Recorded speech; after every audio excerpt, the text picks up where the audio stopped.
12th முடிச்சிட்டு நம்ம ஈரோட்ல ஒரு நல்ல காலேஜ் தேடிட்டு இருந்தீங்கன்னா இந்த வீடியோ உங்களுக்கு ரொம்பவே யூஸ்ஃபுல்லா இருக்கும். மறக்காம சேவ் பண்ணி வச்சுக்கோங்க. நம்ம ஈரோட்ல 12th முடிச்சோனி பெஸ்ட் காலேஜ் சேர்றதுன்னா எந்த காலேஜ் நீங்க வந்து ப்ரிஃபர் பண்ணுவீங்க?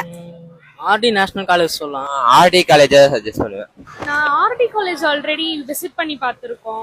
அங்கதான் போடலான்னு இருக்கோம் அட்மிஷன். அட ஆமாங்க, அப்படி என்ன இந்த காலேஜ்ல ஸ்பெஷல்னா no homework, no assignment. And அது மட்டும் இல்லைங்க, நீங்க வீடியோல பாக்குற கிளாஸ் ரூம் அண்ட் லேப்ஸ் எல்லாமே ஆர்டி காலேஜோட இன்ஃப்ராஸ்ட்ரக்சர். இங்க இருக்க ஒரு லேப்ஸுமே கார்ப்பரேட் ஆபீஸ் செட்டப்ல பில்ட் பண்ணிருக்காங்க. ஸ்டூடெண்ட்ஸ் எல்லாருமே படிக்கிறத விட டெக்னிக்கலா தான் லேர்ன் பண்றாங்க. அது மட்டும் இல்லைங்க, இங்க பிளேஸ்மெண்ட்டுமே ரொம்ப பெஸ்டா இருக்கு. அண்ட் இங்க காலேஜும் ஹாஃப் டே தான். அண்ட் இங்க ஃபீஸும் 20,000 தான். மட்டும் இல்லாம April 17 ஸ்காலர்ஷிப் எக்ஸாமும் கண்டக்ட் பண்ண போறாங்க. இந்த எக்ஸாம்காக April 16 ஃப்ரீ ட்ரைனிங்கும் கொடுக்க போறாங்க. இந்த ஸ்காலர்ஷிப் எக்ஸாம்ல 5 to 100% டிஸ்கவுண்டும் இருக்கு. இந்த எக்ஸாம்ல நல்லா பெர்ஃபார்ம் பண்ற ஸ்டூடெண்ட்ஸ்க்கு கேஷ் பிரைஸும் இருக்கு. இதுக்கு